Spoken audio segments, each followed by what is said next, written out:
can't deny that it's a big shoes to fill. It's a massive league to work in. It's a very big club to go to. But there is a change, and I will do everything within my power to lead the team in the best possible way.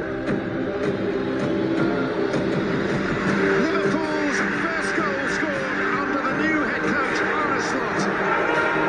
Red hot from Arne too. That is Robert's vessel. The goal that takes them to the very top of the table. Salah! Fantastic! The slot machine hits the jackpot. The Reds roll on. So Liverpool hosts Fulham this weekend, 4 points clear at the top of the table. Arne, who has been named November's Manager of the Month, has been discussing Mo Salah, the Player of the Month. I work with a lot of quality players over here, and Mo is definitely one of them. But he's also one of the ones that should score goals, like the other attackers that we have. So, yeah, he is also part of the fact why we keep as many clean sheets as we do, because we defend with 11 and we attack with 11. And he is one of the ones that is the end product of one of our attacks. And he's doing that really well for years in a row already for Liverpool. And let's hope he can continue doing that in the upcoming weeks as well. It's been top. It's been top. Okay, everybody, the expectations, they were really there. I think all the eyes, they were there on him and on the team, how they are going to react after a big personality, a big character that left the club. And it was so important for the club the last 9-10 years. And of course, everybody was expecting what is going to happen after. And of course, he showed his quality so far, the impact that he has in that football club, in the players as well. You can feel it that they... Again, Liverpool had their match postponed against Everton, the Merseyside derby, and then they watched as only Chelsea took a full complement of points. They'll be okay with that, right? Yeah, that's one of those weekends where you initially feel the disappointment. I think it's, you know, ever since as a kid, you absolutely hate when your game's called off. And then you have that feeling of, oh, we don't want to lose our margin. And then you sort of get to Monday and you're like, well, actually, that was quite a nice weekend. Quite enjoyed it. But in saying that, I think it does now mean they will have another game at some other point, which yes. I'm sure when that game does happen, they will also be like, well, we've another game to squeeze in and pressure's on us, and we'll heat it from the other side then. Yeah, of course, there's always pressure, and especially when you are at the top, which they are, they're 4 points clear, and they go into action against Fulham this weekend. We've just heard from both of the managers, but I think taking centre stage is Mo Salah, because he's on 99 Premier League goals. I'm just looking at them in 140 Premier League home games. He's got 2 for Chelsea and 97 for Liverpool. So on the cusp of another record. It seems he's breaking them every week. Incredible. He scored in midweek as well in the Champions League, where they're also top of the table with 6 wins in 6. Even at 32 years old, he just doesn't slow down. And I think maybe Arne Slot and the new system and the slightly different way of playing than the heavy metal from Jurgen Klopp for the last 9 years have helped him as well, because he's not just as demanding physically than he used to be. They control the ball a bit more, they have more possession, they play on the counter again in transition like we saw regularly this season, but also more ball to feet, and him can go and go 1-1 with the defender, curl that ball. So good luck to Anthony Robinson, I think at the weekend, to try to stop Mo Salah, basically.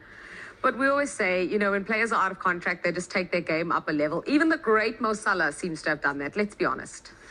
Yeah, no, I'm sure Reg has been in that position as well, where you don't play for your contract, but it's his time now to almost show and get everybody on side. If you're a Liverpool fan or even people at the club saying, hey, why would you let me go, really? Around him, the players around him are all stepping up as well and becoming better and better too. So I don't feel at 32, I don't feel that needs to be a narrative that keeps being pushed, because what we're seeing is he's physically in fantastic condition and is very, very capable. But is it not that some clubs just have a rule that once the player hits 30, the length of the contract is not as long? Is that... Again, I think it goes, there's exceptions to that rule. Again, it's almost a generic rule, but you have to, there's some players that will be anomalies to that. And I think someone like Salah, who's one of the best players in the world, has been consistently for the last few seasons, for me, should be treated for the player he has proven he is. It's just a difficult situation to be in from a club like Liverpool, to have Virgil, Trent and Salah all of them at the same time out of contract in 6 months and able, like you said, George, to be able to talk to other clubs from January the 1st is very unusual. Top clubs usually have so much great planning, but there was a lot of changes in terms of sporting director and technical director at the club before for Michael Edwards to come back and Richard Hughes to arrive from Bournemouth. I think they inherited almost kind of those three cases and have to deal with them with the best. It's just that Mo Salah is one of the highly paid player in the world. And at that age, even if he's not too old, can you afford to keep paying him that much when he's going to hit 33, 34 in the next 18 months? He keeps whipping off his top every time he scores, just to remind them, listen, I'm in peak. Hey, look, there's no problem here. I do that often as well, you know. Yeah, you need just to show the fitness. Yeah, we need that for the VT, for the end of season wrap. We'll get hold of it. I want to talk about the fact that his contributions have been worth 21 points to Liverpool. That is unbelievable, even in a club where you've got such a great forward line, even in a club where everyone is working together, where everyone has just taken it up a notch under the new boss. He is still the star man and the centre man, and actually his combination with Trent Alexander-Arnold, I think he's provided 10 goals for him this season, and he's only done one better for seasons past. I mean, that's two of the players we... Yep.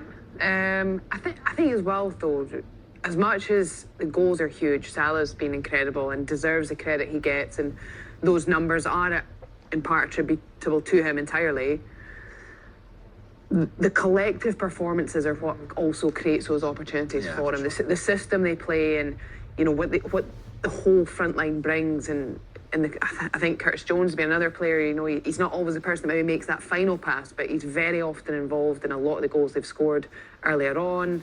Gravenberch, I think, has been enormously important. So yes, Salah's that end part, which is a hugely important part, and the part that most people speak about. But I think for Liverpool, there's so much more to them, and they've been enormously impressive. Yeah. So what about Fulham then? We've all set it up to be a daunting task then. They seem to have had Arsenal's number last time out, which they have had the last couple of games. Yeah. But, you know, Reece Nelson ruled out now with injury. That's a big blow for them. What do we make of them under Marcus Silva? And to be fair, they defended well. Once Jimenez scored that goal, they didn't really do much with the ball going forward. But defensively, they were strong. They only conceded on this set piece, which, as we've been saying already, Arsenal are the masters of everywhere in Europe, really. But they didn't give too much either, apart from this chance where Martinelli was offside. Nothing else really. Arsenal struggled to create something outside of that set piece that we saw with the goal. So they defended really well in numbers. To go away at Anfield and do that, I'm just not sure. I just think this one, Liverpool, are just going to be too strong for Fulham. It'll be a tough one, but I think, again, Fulham, they made good signings in the summer. Really like Jimenez up front. Great signing. Emil Smith, they've developed an attacking force. I think they will be challenged a lot more defensively this game, and it's a tough one for them, but they're also a club in really good form that deserve a lot of the credit they've been given it, and their manager's done a fantastic job in bringing that style, but also the effectiveness, because one thing to have your style, you've got to get the points, you've got to win the games, and they've had a